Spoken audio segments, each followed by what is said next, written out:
Messieurs, dames, merci encore une fois d'être avec nous dans ce numéro d'Entre les lignes. Eh bien, dans celui-ci, nous allons revenir sur d'abord puissance. Si j'étais président, on va évoquer encore quelques aspects de cet ouvrage, cette mine d'or. Et nous parlons également de notre ouvrage du même auteur, et les 40 épîtres de Monsieur Pépin Guillaume Mandiolo, qui est avocat, essayiste en philosophie politique, romancier, ministre d'État honoraire. Il est également donc chevalier de l'Ordre national du mérite, arts, sciences et lettres.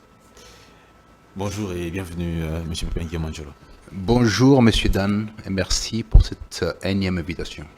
Je vous en prie, surtout pour votre temps, votre disponibilité. Deux principaux sujets vont être abordés.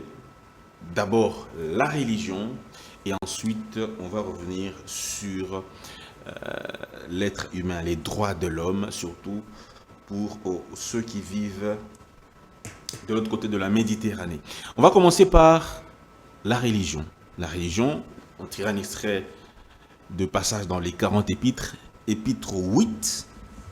On va lire, avant qu'on donne la parole à notre invité, page 41. Dieu qui est esprit, qui n'a ni pied ni main, en vertu de quel tour, de quel cri retentit des nuées aurait-il érigé une brochette d'individus en son armée, en ses hommes pour imposer les mains et offrir les clés du paradis? Oui, tout se passe toujours comme par hasard, dans la solitude absolue, des songes ou des vibrations en lieu très isolé, comme si Dieu avait peur des hommes. Que vouliez-vous exactement transmettre en écrivant ce passage? Vous savez, Monsieur Dan, si on posait la question depuis les premiers siècles de notre ère à aujourd'hui, quels sont les philosophes les plus haïs, les plus détestés? La réponse est simple, c'est Spinoza. Pourquoi Spinoza, qui a été excommunié par sa communauté juive, c'est un juif d'Amsterdam, qui a compris très tôt que la Bible était écrite par les hommes, selon la tradition humaine, selon l'histoire humaine. Il a fait la démonstration qu'effectivement, ça ne pouvait pas être écrit par une sorte de souffle divin, mais plutôt par des traditions humaines. Depuis l'Égypte antique jusqu'au moment où il écrit ces textes. Mais c'est pas contradictoire à la Bible qui dit que toute parole est inspirée. Oui, mais qui dit ça? Qui dit ça? Ce sont les hommes qui disent que toute parole est inspirée. Nulle part on a vu que Dieu est sorti des nuées, c'est ça l'idée même du texte. Et qu'il a parlé aux hommes, que tout le monde a entendu cette voix-là, parce que bon, il est sorti des nuées, tout le monde a entendu. Si Dieu sort des nuées, chaque humain l'entendra. Il n'a pas besoin d'intermédiaire. S'il m'a créé, pourquoi est-ce qu'il doit me donner un intermédiaire qui doit me dire ce qu'il doit faire ou ne pas faire? Qu'il a dit que. Non. C'est l'homme qui dit que Dieu a dit que. Ce n'est pas Dieu qui le dit. C'est l'homme qui dit que Dieu a dit que. C'est cette fameuse phrase aussi de Voltaire qui dit « La religion, c'est la rencontre entre un escroc et un imbécile ». Nous sommes là-dedans. Comme par hasard, vous allez constater que les gens voient des choses, mais ils voient ces choses-là en secret. Personne n'est témoin de ce qu'ils voient. Alors Spinoza dit « Je crois en Dieu ». Moi aussi, Mandiolo, je dis « Je crois en Dieu ». Mais le Dieu ne peut pas être isolé, parce que le Dieu à qui on donne le profil humain, Dieu est fâché, Dieu a une armée, Dieu fait ceci, Dieu a décidé, Dieu fera, Dieu punira. Tout ça n'est pas possible, c'est humain. Nous transposons nos sentiments humains sur la divinité. On a vu ça déjà avec la Grèce antique. La Grèce antique qui a transposé toutes les violences sur Poséidon a décidé que, attention, il faut pas aller sur la mer. La mer est très agitée parce que Poséidon a décidé. Zeus va frapper pour ceci, pour cela. C'est-à-dire qu'on est dans cette logique humaine des transpositions de nos sentiments personnels sur une puissance qui nous est largement supérieure, qui n'a pas besoin de ça. Essayez de vous imaginer l'immensité de l'univers. l'immensité de l'univers, avec des galaxies par milliards. Comme par hasard, il y a une entité qui s'appelle Dieu qui serait posée à regarder la Terre, à réglementer les choses selon les sentiments humains. Mais c'est faux. Et on se contente à pouvoir dire que c'est vrai alors que tout le monde sait que c'est faux. Ça, c'est ce que démontre Spinoza. Et quand il voit la manière dont les textes sont rédigés, il dit, mais on ne peut pas être à la fois vivant et mort en train de rédiger les mêmes textes et tout ça. Il y a quelque chose qui ne va pas. La vie de Moïse et tout ça, il y a beaucoup de choses qui ne vont pas ensemble. Parce qu'il y a des gens qui prennent le temps. Et c'est un philosophe, il a 23 ans quand il commence ce travail-là. Il a 23 ans. Il dit non, c'est un vrai philosophe. Il dit non, c'est pas possible. Il est excommunié. On le sort du judaïsme. Il est projeté en dehors de l'humanité juive. Et il ne peut même plus travailler comme il faut. Il va finir par devenir une sorte de verrier. Il travaille sur les lunettes, parce que de son savoir, il ne peut même pas l'utiliser. Et les livres clés de ses travaux, c'est notamment l'éthique, qui est publié après sa mort. De son vivant, il ne peut même pas publier parce que tout est fermé. Qu'est-ce qu'il dit? Dieu, c'est la nature naturante. Donc c'est l'ensemble de tout qui reproduit d'autres natures. L'ensemble de tout qui reproduit d'autres natures. Nous sommes l'émanation de Dieu du fait que il englobe la grande nature totale. L'univers dans son entièreté, c'est ça Dieu. Ce n'est pas un individu isolé. Oui. Permettez que je vous pose quand même cette question. Surtout que nous sommes dans un pays dit... C'est un État laïque, certes, mais la majorité des Congolais sont des chrétiens, des croyants. Quand vous dites que ce qui est écrit n'est pas la parole de Dieu lui-même, ce sont les sentiments des hommes, et que je ne sais pas, est-ce que les chrétiens doivent-ils nécessairement y croire ou ils doivent cesser d'y croire parce que ce n'est pas la parole de Dieu, si je vous entends comprendre? Je ne suis pas à la quête d'imposer la croyance à qui que ce soit. Ça serait... Vous proposez... Non, c'est présomptueux de pouvoir dire, voilà, croyez comme ça. Non, c'est pas mon office, c'est pas mon sacerdoce. Je conçois mal qu'on puisse dire aux gens, ne croyez pas ou croyez. Moi, je crois en Dieu. Mes ancêtres croyaient en Dieu. Mais on nous a amené une croyance par les fouets qui s'appelle le christianisme. Par les fouets. Ce n'est pas par notre volonté. On nous l'a imposé. Mais de tout temps, nous avons toujours cru. Notre croyance comme Congolais est proche de la perception et de la définition de la croyance et du Dieu de Spinoza. Les dieux de Spinoza englobent toute la nature. Notre croyance en nous est plus proche de la croyance du Dieu de Spinoza, qui ne peut pas isoler, donner à Dieu une figure humaine, lui donner les sentiments humains, lui donner les colères humaines, lui donner la jalousie humaine.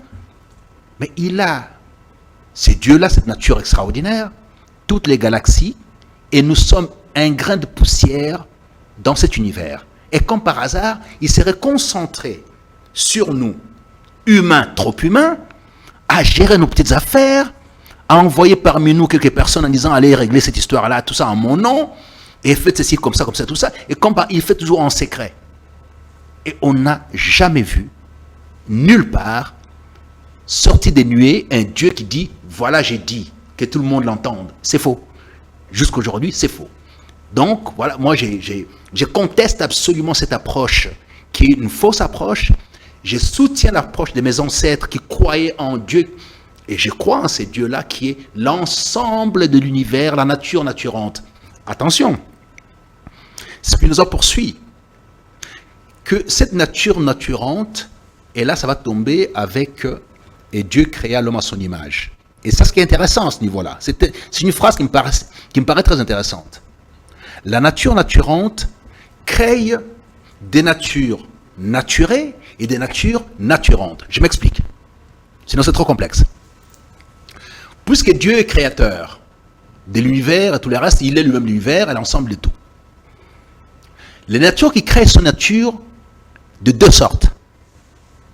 Il y a des natures stériles qui ne produisent rien. C'est-à-dire c'est-à-dire des êtres qui ne produisent rien, qui font du bruit, qui insultent, qui sont là à l'affût des éléments pour martyriser l'honneur des autres. Ça, c'est leur travail. Ce sont de nature naturée.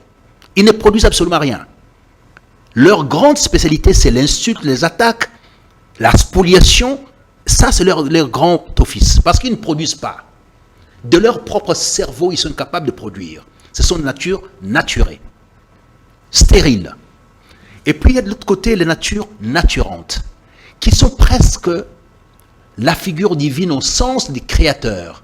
Ce sont ceux qui créent l'intelligence artificielle, qui créent la pensée philosophique, qui créent même la philosophie, la théologie, qui créent les satellites, qui créent beaucoup de choses, qui lèvent les sièges de l'existence. Toutes les souffrances de l'existence sont levées par les natures naturantes. On gère les maladies, on gère la vie, on allonge la vie. On est parti d'une vie qui s'est limitée à 50 ans, mais on l'allonge à 100 ans, à 90 ans, à 80 ans. Ça devient banal. Ce sont les natures naturantes qui apportent ces solutions-là. Remarquez qu'il y a encore 500 ans, les gens vivaient à peine autour de 40 ans, c'était fini. Pourtant, si Dieu avait prévu que les gens vivent plus de 100 ans, 200 ans, il aurait prévu dans ce sens-là depuis très longtemps. Ça ne devait pas varier en fonction des époques. Mais comme par hasard, aujourd'hui, on vit beaucoup plus longtemps qu'avant. Pourquoi? Parce que les natures naturantes ont trouvé des solutions à réglementer, à organiser la vie, à lever les sièges des maladies et tout ça pour qu'on vive un peu plus longtemps, et les conditions de vie, électricité, eau et tout ça, santé, avions, satellites, communication, tout ça, ce sont les sièges d'existence qui ont été levés par les natures naturantes qu'il faut absolument différencier avec les natures naturées, qui ne sont que des vagues personnages stériles qui ne produisent rien. Et ce sont ceux-là, parmi eux, d'ailleurs les plus nombreux, qui forment le bataillon qui organise la croyance commerciale. La croyance commerciale. Tout à fait. C'est une croyance commerciale. Bien sûr. Dans la croyance. Ben oui, mais quand vous allez à l'église, on vous demande il faut verser de l'argent parce que sinon Dieu va faire cesser là, tout ça. C'est commercial. La foi ne peut pas être commerciale. La foi ne peut être nullement commerciale. Les maisons de Dieu aujourd'hui sont les maisons, surtout les églises des réveils, même l'église catholique au départ à tout ça, ce sont des épopées, des croisades, de l'inquisition, à faire des rapines sur des peuples pour remplir le Vatican. Aujourd'hui, ce sont les églises des réveils qui font le même travail. Les rapines, maintenant, se font dans les poches des gens, dans la misère des gens. Une maman maraîchère qui travaille toute la semaine et tout ça, qui se trouve avec ses 30 000 francs à la fin de la semaine, on lui dit qu'il faut donner 10%, elle va enlever 3 000. Vous savez ce que ça représente 3 000 francs pour cette maman maraîchère? C'est beaucoup d'argent. Mais on va lui retirer ça, c'est la dîme. La dîme de qui? Pour donner à qui? À Dieu. Mais est-ce que Dieu a besoin de ça? Et la même Bible dit, Dieu c'est l'or, c'est l'argent, c'est tout ça, c'est à lui. En vertu de quoi il a besoin de 3 000 francs de cette maman-là? Mais c'est une vaste blague. Et on continue avec ça, tout naturellement. Oui, attention, nous on passe pour les mécréants, pour les personnes athées, tout ça. Non, je suis un croyant véritable. Je crois en ces dieux de mes ancêtres, qui est supérieur à toute autre considération, qui n'a pas besoin d'intermédiaire. Pas d'intermédiation. Voilà un peu pour démontrer la supercherie à ce niveau-là. Mais attention, j'insiste sur un point. La contradiction intestine des hautes cultures, un homme supérieur la convoque, l'invite, la sollicite, pour avoir sur lui l'idée la plus précise sur ses propres imperfections. Est-ce que ce que j'ai dit est parfait? Non, c'est pas parfait. Je suis humain, peut-être trop humain. Porté aussi par des sentiments humains, je peux me tromper sur certains sujets, on peut m'opposer de certaines choses, mais Spinoza avait fixé les caps et je soutiens que la position de Spinoza me paraît plus solide que toutes les positions ultérieures, y compris celles qu'on nous oppose aujourd'hui. Là-dessus, ça sera difficile de me convaincre. Juste un petit mot par rapport aux conséquences de cette supercherie, comme vous le dites. Oui. C'est quoi la conséquence pour les personnes qui croient aveuglement à cette croyance-là? Faites la différence entre la Chine qui ne croit pas aveuglément et nous qui croyons aveuglément. Quelle est la situation de la Chine aujourd'hui? Faites la différence entre tous les pays, les dragons asiatiques qui ne croient pas en tout ça et nous qui croyons. Faites la différence entre l'Occident qui ne croit pas. L'Occident ne croit pas. L'Occident est fétichiste, et l'Occident est franc-maçonne, et rose-chrétienne, et tout ça. Ils ont tellement de sectes imbibées, inclus même au cœur du Vatican. Ils n'y croient pas. Les églises en Europe sont vides, mais ils sont au-dessus de nous, en permanence. La monnaie dollar que nous consommons, c'est une monnaie maçonnique. Mais tout le monde le sait. Les signes maçonniques sont partout à Washington. L'accès au pouvoir est maçonnique dans la plupart des pays. Mais alors, ils sont au-dessus de nous. Ils sont dans leur secte, mais ils sont au-dessus de nous. Si je vous comprends bien, c'est l'une des raisons de notre sous-développement, de notre pauvreté, de nos souffrances. Est-ce que la religion est parmi les raisons qui... Mais la religion, c'est la soumission, c'est une colonisation au-delà des colonisations. Elle est mentale. Elle est mentale. La décolonisation mentale dont parle Mabika Kalanda dans la remise en question, c'est bien ça. Il n'y a pas pire que la religion lorsqu'elle est consommée comme on la consomme aujourd'hui. Lorsque la religion vient avec les 10 commandements, ça pourrait suffire. Les 10 commandements suffiraient à régler tous nos problèmes. Comment? Ne vole pas, ne juge pas, n'insulte pas, prie ton Dieu, honore-le, ne cite pas son nom en permanence, ne prends pas la femme d'autrui. Vous voyez, toutes ces choses-là, on les a toujours appliquées. Mais il suffirait qu'on applique les 10 commandements, on a réglé tous les problèmes. La cité serait tout à fait en belle régulation si on applique simplement les 10 commandements et qu'on travaille. Tu mangeras à la sueur de ton front. Tu ne mangeras pas par la dîme. Par la dîme. Mais du point de vue étatique, si il faudrait peut-être aider l'État, est-ce qu'il y a des mesures qu'on peut peut-être initier pour réveiller cette population qui apparemment est en train de... Vous savez, ces pays, la RDC, a 110, 120 millions d'habitants et ce n'est pas suffisant pour construire ces pays. C'est pas suffisant. C'est pas suffisant. 120 millions. C'est rien du tout. Ces pays à 120 millions d'habitants, plus ou moins, on n'a pas assez de main-d'œuvre pour construire ces pays. C'est un pays continent. Un pays continent qui est jalonné à la fois des forêts, des rivières, de tout ça. La communication entre 2 territoires en province est très difficile. 2 territoires, je ne parle pas de 2 provinces, est très difficile. On a besoin de main-d'œuvre. Donc, ce qui fait qu'on a besoin de travailler 24 sur 24 pendant au moins 20 ans. Il y a les régimes de jour, les régimes de nuit. Les régimes de jour, les régimes de nuit. On n'aura pas assez de main-d'œuvre pour travailler, pour construire ces pays. Au lieu de construire ces pays, on est à l'église. On est à l'église les lundis, les mercredis, les vendredis, les samedis et les dimanches. Imaginez-vous un seul instant si les gens travaillaient toute la journée, les autres équipes qui reprennent la nuit, ainsi de suite et ça. Donc au bout de 10 ans, nous allons construire ces pays. Mais malheureusement, nous sommes attaqués de toutes parts par des cohortes d'églises qui affichent partout. Vous ne verrez pas, dans cette ville de Kinshasa par exemple, les nombres d'affiches sur des carèmes, sur de ceci, de cela et tout ça, sur la religion, des nevens, des machins. Donc toute la terminologie comique est placardée sur la ville. Et quand les étrangers viennent, ils rigolent, ils disent, mais nous qui vous avons emmené ça, mais on ne fait pas ça. Et en plus, quand nous sommes fiers de nous appeler par des noms étrangers qui ne veulent rien dire, on ne connaît même pas l'origine, on ne sait pas si Guillaume au point de départ des Juifs, était un criminel notoire, et son passé c'était quoi, on ne sait pas. Mais on porte des noms par fierté pour appartenir à la culture d'autrui, on ne maîtrise pas. Les Chinois ne portent pas les noms étrangers, les Japonais ne portent pas les noms étrangers, ils sont largement au-dessus de nous. Largement au-dessus de nous. Les Coréens ne portent pas les noms étrangers, ils sont largement au-dessus de nous. Comment ça se fait? Pourquoi on se pose pas toutes ces questions-là? Cette faiblesse intellectuelle qui est la nôtre, cette genuflexion sur ce genre de choses, et que ces refus absolus d'une remise en question.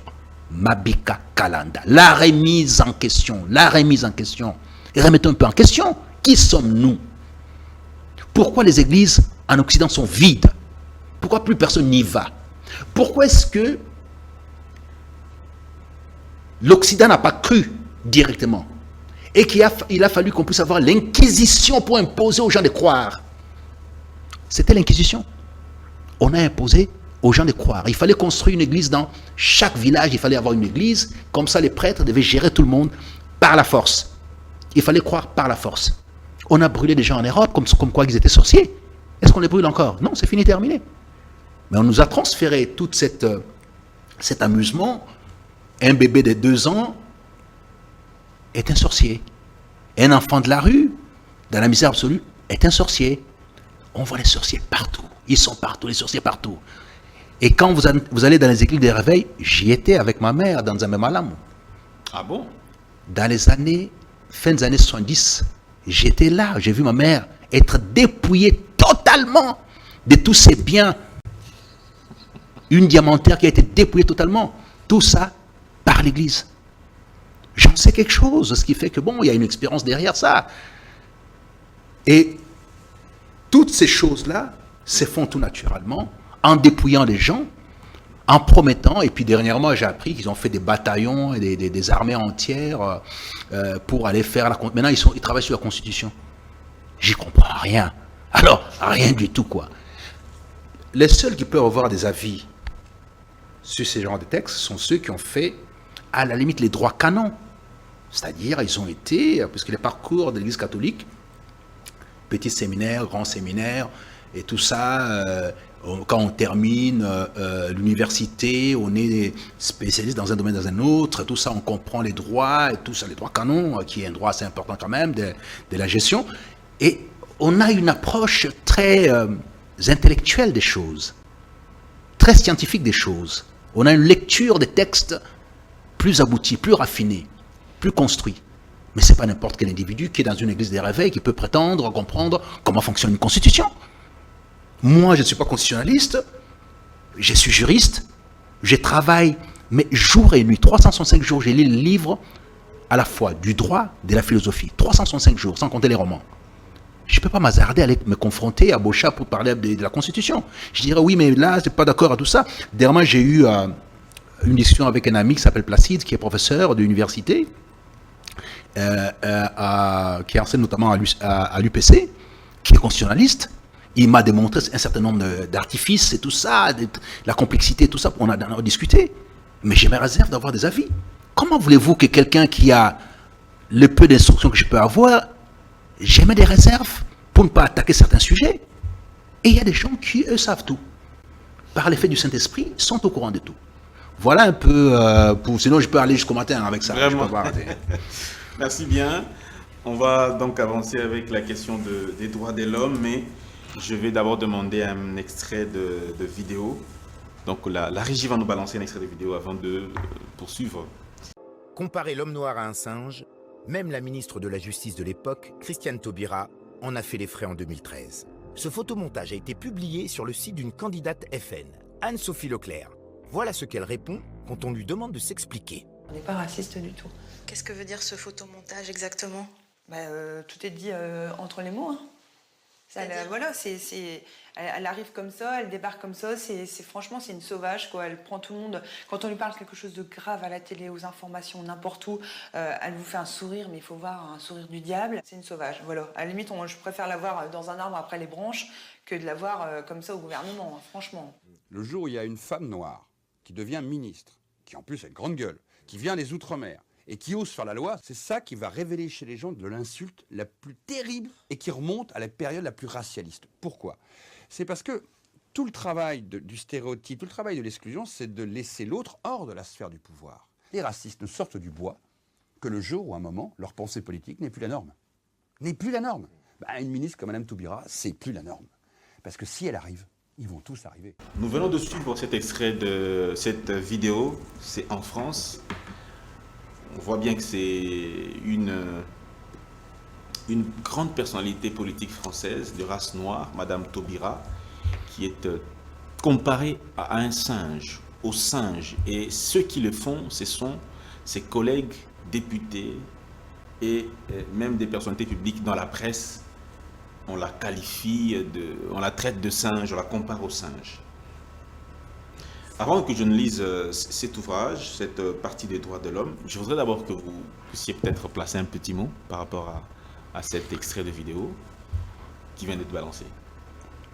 Oui, ça va être en lien avec ce que vous allez lire, parce que j'ai mis ça dans les livres pour faire comprendre aux uns aux autres la perception qu'on a de nous par nos fameux amis européens, français, anglais, belges, américains, qui nous aiment tant. Moi, j'ai des amis belges, j'ai des amis français, tout ça, et qui me prennent comme leurs frères. Moi, j'ai vécu, je suis né en Europe, j'ai grandi en Europe, c'est chez moi, tout ça. C'est pour vous faire comprendre que ça n'existe que dans vos têtes, dans votre... Ceux qui sont en face de vous vous perçoivent comme des singes. Parce que vous n'avez pas fait la démonstration que vous êtes sortis de ces statuts-là pour passer au statut d'hommes et des citoyens. vous avez des pays les plus riches de la planète, les mathématiques et toutes les sciences sont partagées aujourd'hui, sont accessibles. Pourquoi vous ne transformez pas vos matières premières? Pourquoi vous n'avancez pas? Pourquoi vous allez tout le temps en Occident aller quémander sans cesse alors vous avez tout? Qu'est-ce qui vous manque? Il vous manque le savoir, la gestion du savoir, la promotion du savoir, l'autorité du savoir. Si vous saviez, vous n'irez pas de l'autre côté parce qu'on vous perçoit comme des singes. Votre ami belge vous voit comme un singe. Et ça ne s'arrêtera pas tant que vous irez demander son aide, pour votre quotidien, faire vos barrages, faire vos routes, acheter vos matières premières parce que vous n'êtes pas capable de les transformer vous-même. Ils vous prendront comme des singes. Et ça ne s'arrêtera pas. D'accord. Mais le passage qu'on va lire, c'est sur la page 59 chez moi, ça dit ceci. Les droits de l'homme et du citoyen marquent la différence substantielle entre l'homme sans visage et sans identité semblable à n'importe quelle espèce du règne animal et le citoyen qui doit bénéficier de la protection la plus sûre. Mais la question que je pose, que j'aimerais poser aussi, c'est celle de savoir la différence entre l'homme et le citoyen. Mais c'est une différence notable. L'homme, c'est le genre humain en général. Les citoyens, c'est lui qui appartient à une cité particulière, construite, civilisée. Cette cité des droits de l'homme, c'est Paris. C'est Paris, les Parisiens, les Français, souchiens, des souches. Ce sont là les citoyens. Un peu la même perception qu'on avait à Rome, entre les Romains, les citoyens romains et les barbares. Donc, la loi s'appliquait différemment selon qu'elle s'adressait à un Romain ou à un barbare, qu'à un citoyen français, qu'à un homme sur les territoires français. Un citoyen, c'est les blancs, des souches blanches, caucasiennes, en France. Rien à voir avec Taubira, qui est une femme qui fait partie des hommes avec grand H, quelque part dans les Caraïbes, dans un espace colonisé jusqu'aujourd'hui, parce que ce sont les colonies, on dit, avec un côté très lyrique comme ça, les dom-toms, territoires d'outre-mer et tout ça, et domaines d'outre-mer, ça ne veut rien dire du tout, ce sont les colonies. Et les traitements qu'on y fait, que subissent les Noirs qui sont là, c'est les traitements des colonies. Dans quelle catégorie Taubira se trouve entre l'homme et les citoyens? Taubira se trouve dans la perception française profonde, racialiste, qui fait que même l'abolition définitive de l'esclavage vient de se faire à peine, là, maintenant. Sortir totalement les codes noirs du système français, ça vient de se faire maintenant.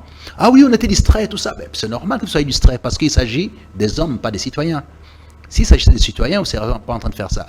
Vous savez, vous avez des manifestations, et d'ailleurs, je pense que ça a été dit dans la vidéo, des manifestations qui se font dans les Caraïbes, que ce soit en Martinique ou en Guyane éventuellement. Pendant des années, les gens manifestent. En métropole, ce n'est pas un problème. Mais lorsqu'il y a les gilets jaunes, il y a une manifestation, tout le monde est là, toutes les télévisions sont là, à l'affût, avec des caméras. Mais là-bas, ce sont les singes, on s'en fout. Vous savez, quand vous regardez Madame Taubira, c'est une des femmes les plus lettrées de France. Si ce n'est pour moi la plus lettrée depuis un certain temps. Mais sa place n'est pas liée à son potentiel intellectuel, mais elle est liée à sa couleur de peau et à ses origines. Donc pour ceux qui ont des prétentions d'être français par le fait des papiers quand ils sont arrivés, oui, ça fait 30 ans que je suis en France, ça fait 10 ans, ça fait 50 ans que je suis né en France, mais Taubira est là depuis 400 ans. Pas de considération. Même quand elle est ministre important, garde des sceaux, ça n'a pas de valeur. La justice, oui. Parce que, simplement, elle a la couleur qui ne cadre pas avec la citoyenneté française. Dixit de Gaulle, c'est quoi un Français? C'est un homme blanc des religions, des cultures judéo-chrétiennes. Fin de citation. Et cette citation-là est appliquée dans tous les pays occidentaux. Un Français, un Belge, un Anglais, un Allemand, ce sont des hommes blancs et des cultures judéo-chrétiennes. Ce sont les Caucasiens. Ce n'est pas des Noirs, ce n'est pas des Métis, ce n'est pas des Indiens. Ce sont des Blancs. Et vous qui croyez, parce que vous avez eu un boulot, vous avez été député dans un parlement européen, vous croyez, je suis arrivé extraordinaire. Que nenni. Mais même quand vous occupez des plus hautes fonctions, comme Obama on a été président des États-Unis, donc quand on vous regarde, on perçoit que c'est un singe. Toujours. Même si vous êtes chef d'État. Toujours. C'est pas possible. Mais les insultes qu'on a faites à Obama, vous savez, un jour, Obama faisait ils ont toujours leur dîner comme ça, où ils font de la comédie, l'humour. Et puis à un moment donné, puisqu'on parlait de ses origines pendant très longtemps, d'ailleurs c'était votre nouvel ami Trump qui en parlait à l'époque, Obama a fait une boutade extraordinaire. Il a dit, voilà, je vais vous montrer où je suis né. Et quand est-ce que je suis né, on va montrer ma naissance. Il a sorti un passage du film Les Rois Lions. Donc on est dans la forêt qui paraît tout ça. Et ça fait rire tout le monde en disant, voilà, les racistes, si vous voulez, mettez-moi dans ces conditions-là. Mais on te conteste jusqu'au bout. On te dit, voilà, t'es noir, peu importe les postes que tu occupes, les études que tu as faites. Non, rentre chez toi. Donc voilà, c'est pas plus compliqué. Vraiment. Mais maintenant, d'où vient ce fondement, ce soubassement-là de cette différence? Vous savez, j'enseigne à l'École nationale de l'administration, ici en RDC. Et les grandes écoles occidentales, comme l'ENA, même ceux qui font l'ENA en France, quand vous venez d'Afrique, il y a des petits groupuscules des Européens qui sont détachés, qu'on met à côté, à qui certains professeurs visiteurs vont donner certains cours pour que vous autres n'écoutiez pas de quoi il s'agit, ne soyez pas au courant de quoi il s'agit. Cette formation porte sur la différenciation des peuples, ce qu'ils ont appelé les races. La race n'existait pas. Il n'y a qu'une seule race humaine, oui, et la variété mélanine. Bon, la démonstration a été faite depuis très longtemps, mais malheureusement, on n'intègre pas ça dans les discours parce que c'est porteur de la différenciation toujours. Et alors, Arthur de Gobineau, un des derniers, qui est d'ailleurs un des précurseurs de la vision assez insupportable de la différence entre les peuples, qu'il appelle l'inégalité parmi les races humaines. Et lorsqu'il parle de nous, c'est comme ça que tous les rois, tous les chefs d'État, tous les premiers ministres caucasiens pensent de nous. Tous ont lu de Gobineau, ont ingurgité ça, ils gardent dans leur cœur et dans leur esprit quand ils sont en face de nous. Voilà ce qu'ils disent, qu'ils reprennent in extenso. Lorsqu'ils parlent des Noirs, la description du Noir d'Afrique. Je cite Arthur de Gobineau dans ses textes Puissance. Chez moi, c'est la page 62. C'était nègre des côtes occidentales, grand, d'aspect vigoureux, aux membres lourds avec une tendance marquée à l'obésité. La couleur n'est plus jaunâtre, mais entièrement noire. Les cheveux ne sont plus rares et effilés, mais au contraire épais, grossiers, laineux et poussant avec exubérance. La mâchoire inférieure avance en saillie. Les crânes affectent cette forme que l'on a appelée prognate. Et quant à la stature, elle n'est pas moins particulière. Quand l'œil s'est fixé un instant sur un individu ainsi conformé, l'esprit se rappelle involontairement la stature du singe et se sent enclin à admettre que les races nègres de l'Afrique occidentale sont sorties d'une souche qui n'a rien de commun, sinon certains rapports généraux dans les formes avec la famille mongole. Voilà la perception qu'on a de nous. Et on en fait la démonstration tous les jours. On en fait la démonstration tous les jours. Vous avez de l'argent, vous allez cacher ça en Europe. Et vous savez très bien que si vous êtes aux responsabilités, quand c'est fini, ils vont vous prendre cet argent-là. Puisqu'on a pris ça à Bokassa, à Mobutu, à tout le monde et tout ça. Mais vous continuez à le faire parce que vous pensez comme des singes. Votre bien-être, c'est pas en Occident. Maintenant, on fait entre l'Occident et l'Orient, on va là-bas pour pouvoir cacher, on est à Dubaï, on est au Qatar, on est partout et tout ça. Très bien. Mais on dit, mais voilà, ces gens sont des singes. Pourquoi ils ne gardent pas ça chez eux? Admettons, puisque j'ai vu la fois passée, lorsque les Kabila sont arrivés, ils avaient saisi des maisons, notamment des Mobutu et tout ça. Après, ils ont rendu. Ils ont récupéré leurs biens. Imaginez-vous que un seul instant que ces biens sont en Occident, ben, ça s'est reparti pour toujours. L'exemple type, c'était Kilmazière, qui appartenait à la famille Mobutu. Ben, ils ont récupéré. Après, ils ont vendu, je ne sais pas ce qu'ils en ont fait. Et tous les caciques du régime Mobutu, tous les biens qui étaient au Congo, ils les ont récupérés. Les Kengo et tout ça ont tous leurs biens. Mais tous ceux qui avaient planqué à l'extérieur, ben, ils sont perdus. Parce qu'il faut justifier. Parce que ce sont des rapines, ce sont des pillages des États. Et quand on prend ça, ben, ils gardent ça chez eux. Le procès Glencore sur la corruption qui s'est passé en Suisse. Glencore a été condamné de payer, Glencore a payé, mais c'est la Suisse qui a encaissé l'argent. Il aurait fallu que les Congos, je ne sais pas si les gouvernants actuels ont fait ce travail-là, qu'ils aient réclamé, parce que la corruption s'est passée en RDC. Normalement, la loi applicable aurait pu être la loi RDC et la victime, c'est les Congos.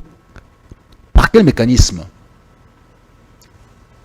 une institution placée en RDC, qui exploite en RDC, qui corrompt en RDC, mais tout ce qu'il y a à faire, c'est quoi? C'est que la gestion de cette affaire au niveau de la Suisse devait permettre de pouvoir faire ce qu'on appelle l'exécution. Quelle est la loi applicable à la situation en RDC? On prend cette loi-là, on l'applique au niveau de la Suisse, et les condamnations qui sortent de là, les bénéfices éventuels, les victimes sont les Congolais. Donc on prend l'argent, on enlève les frais, on donne à la RDC, mais ce n'est pas le cas. Ce n'est pas le cas. Glencore. Voyez-vous? Donc il y a tout ça comme situation, mais nous on est fiers là, oui, bon, on va aller en Suisse, on va aller à tel endroit et tout ça, on est content, on est fiers, on rigole, on s'embrasse avec les Belges, les Français, ah oui, nous, ce sont nos amis, ça fait 50 ans, ça fait 100 ans, moi je suis né là-bas, moi j'ai rien à voir avec vous, mais t'as à voir avec qui? T'as à voir avec la famille de Gaulle? Il y a une rue qui porte ton nom là, dans ce pays-là? Ta famille a construit quelque chose là? Ton père a découvert un élément scientifique dans ce pays-là, a produit un livre qui fait office des références dans les universités occidentales. Tu es qui? Tu n'es rien du tout et tu n'as pas compris que pour eux, tu n'es qu'un singe. En fait, on n'a pas compris ça. Construisons nos pays, réglons nos problèmes sur place ici, montrons notre dignité. Tous les pays se déchirent, tous les êtres se déchirent, toutes les communautés se déchirent, mais règlent leurs problèmes. Regardez l'histoire entre les Nord et les Sud des États-Unis. Oui. Ils se sont déchirés. Et puis, ils ont construit. Ils ont réglé leurs problèmes. Ils sont là. C'est la première puissance du monde. Les Chinois, c'est pas mieux non plus. Hein, les Chinois entre eux. Oui, oui. Ouais, donc voilà. Il y a quand même un passage. Je sais que peut-être bientôt, on pourra clore l'émission. Mais il y a un aspect que vous avez évoqué dans les 40 épîtres, Oui. sur lequel je voudrais bien revenir. Vous dites, au niveau de l'épître premier, Oui. je crois, 3e paragraphe, hein, vous dites ceci. C'est en rapport avec l'actualité. Aujourd'hui, la modeste... je ne sais pas si vous êtes là. Épître 1. Oui, Une plutôt. Oui, oui. Non, voilà. Oui, c'est plus loin. Oui, je vois, oui, c'est. Oui, Deuxième page. Oui. Aujourd'hui, la modeste clairvoyance des initiés à la raison et à la sagesse antédiluvienne rappelle l'impérieuse nécessité d'une table ronde congolaise pour épargner les vies et sauver la République. Oui. Table ronde congolaise. Oui. À quel moment et pourquoi, autour de quoi doit-on organiser cette table ronde? Vous savez, en 2007, Oui. j'écrivais la difficulté qu'on allait à gérer ce pays, toujours dans les contextes qui étaient prévus par la Constitution de 2005, Oui. promulguée en 2006. En 2011, j'ai déployé un narratif sur les conséquences des élections de 2011 et les côtés néfastes qui allaient suivre. Oui. La palabre fait partie de notre être, de notre vécu, de notre société. Lorsque la vraie palabre a existé, sans aficionados autour en train d'applaudir, les choses ont toujours marché. Croyez-vous sincèrement que les pays vivent la paix permanente et tout ça? Non, il y a toujours d'affrontements, des idées, des conceptions, des philosophies, même des religions qui se passent. La Saint-Barthélemy se passe en France, entre les catholiques et les protestants. Ça a toujours existé, mais après il y a la palabre. La diplomatie, c'est ce qui règle les guerres et non la guerre qui règle la guerre. Ça veut dire quoi? les bons guerriers sont les bons diplomates. Quand les gens sont en train de se battre sur le terrain, il y en a qui discutent. Je suis diplomate, je sais de quoi il s'agit. La parole humaine, la conversation. D'abord, on part sur la base des ajustements impossibles, parce que tout le monde pense avoir raison. J'ai raison, je ne peux pas céder ma raison. Ma ligne rouge est là, ça ne passera pas. L'autre aussi, ainsi de suite et tout ça. J'ai confectionné cette idée dans la révolte métaphysique d'un jeune Congolais. Et j'ai dit que la grande capacité humaine, c'est celle d'ajuster sa propre raison, de concéder une part de sa raison pour laisser la place à l'autre, de couper aussi une part, de trancher dans sa raison pour arriver à un compromis. Et ça, c'est la culture des grands.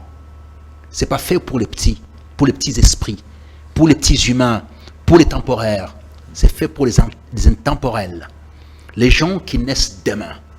Grâce à eux, on fait des choses. Les gens dont la naissance est posthume. Ce sont ceux-là qui ont cette vision-là. Tous ceux qui se pavanent en disant « moi je ne peux pas, moi », ce sont des petites gens. Parce qu'ils n'ont pas compris que la grandeur d'un homme loge dans les ajustements raisonnables. Dixit Manjolo, la révolte métaphysique d'un jeune Congolais. J'ai raison, totalement raison. Mais l'autre pense aussi qu'il a totalement raison. Mais comment on fait maintenant? On doit ajuster. Je tranche une part de ma raison, tu tranches une part de ta raison. Et c'est dans le dialogue purement congolais qu'on arrive à ce genre de choses. Cette disposition, j'en parle depuis 2007-2008, quand j'ai écrit ce texte, la révolte métaphysique des jeunes Congolais. C'est là-dedans que je parle des ajustements raisonnables. En fait, je prends par les biais d'une situation entre un père et un père qui reste au village, qui est dans la tradition, dans le conservatisme, un fils qui va un peu s'épanouir en ville et qui a un comportement qui est complètement en discordance totale avec les pères. Le père n'est pas d'accord avec cette vie citadine. Mais non, pendant toute la correspondance qu'ils échangent, cet échange épistolaire permanente pendant tous les livres, ils s'écharpent sans cesse. Mais à la fin du livre, chacun de leur côté commence à rogner sa part des raisons pour qu'ils retrouvent un lieu, un creuset des rencontres pour cette discussion et asseoir une raison partagée par tous. J'en parle entre 2009 et 2010, la révolte métaphysique des jeunes Congolais. Et là, dans les épîtres, je reprends ces petits passages ce sont mes concepts que je loge là-dedans et tout, et que j'essaie de construire de nouveau dans une autre présentation. On a besoin absolument des ajustements raisonnables et d'une table ronde congolaise permanente, pas ponctuelle, permanente. Un problème, on le règle. Vous avez un problème, vous êtes à Sun City, vous êtes en Angola, vous êtes au Qatar, vous êtes ailleurs, mais tout ça, sauf en RDC. L'arrogance, la fatuité, la divinité des uns et des autres. Je suis divin, donc je ne peux pas descendre de mon trône pour parler avec les humains, trop humains. Et ça a toujours été comme ça depuis Mobutu jusqu'à aujourd'hui. On ne change pas. On ne change pas. Cette folie des grandeurs en permanence qui ruine la santé de la nation, qui, selon moi, sincèrement, c'est une malpropreté dans une nation. Wow. Monsieur Pépin Guillaume Manjolo, avocat, essayiste, enseignant à l'École nationale d'administration. Voilà. Merci énormément. Que dire d'autre? Sinon, merci énormément. Mais on espère qu'on va vous retrouver. Envie de continuer, mais je suis pressé par le temps. Merci à vous, Monsieur Dan, de m'avoir laissé cette opportunité de déployer le peu de savoir que je peux détenir dans ce domaine qui est celui-là. C'est une étude que j'ai faite en permanence, et si je peux la partager à travers votre chaîne, pas au grand nombre, parce que les grands nombres préfèrent autre chose que ce que je suis en train de dire là. Bon, on préfère l'Église, on préfère les insanités, on préfère toutes les chaînes avec les influenceurs, influenceuses qui aujourd'hui prolifèrent en termes d'outils pour martyriser les honneurs ou l'honneur des hommes et des femmes. Donc la grande actualité chez nous, les grands secteurs dans lesquels les gens prolifèrent, c'est comment martyriser l'honneur d'un homme ou d'une femme. Et je ne pense pas qu'avec ça, on peut faire avancer ce pays. On va peut-être disparaître à cette allure. Wow. Merci beaucoup, M. Pépin Guillaume Mandiolo. On va donc s'arrêter par là. Voilà, je vous invite à chercher cet ouvrage, les 40 épîtres. Vous allez tout aussi apprécier que Puissance. Allez, les points de vente sont connus. Merci énormément d'avoir été des nôtres. Merci aussi à vous. Merci à Madame Céline Ngoy qui nous a également accompagnés dans la production de cette émission. Allez, on va se dire au revoir. À très bientôt.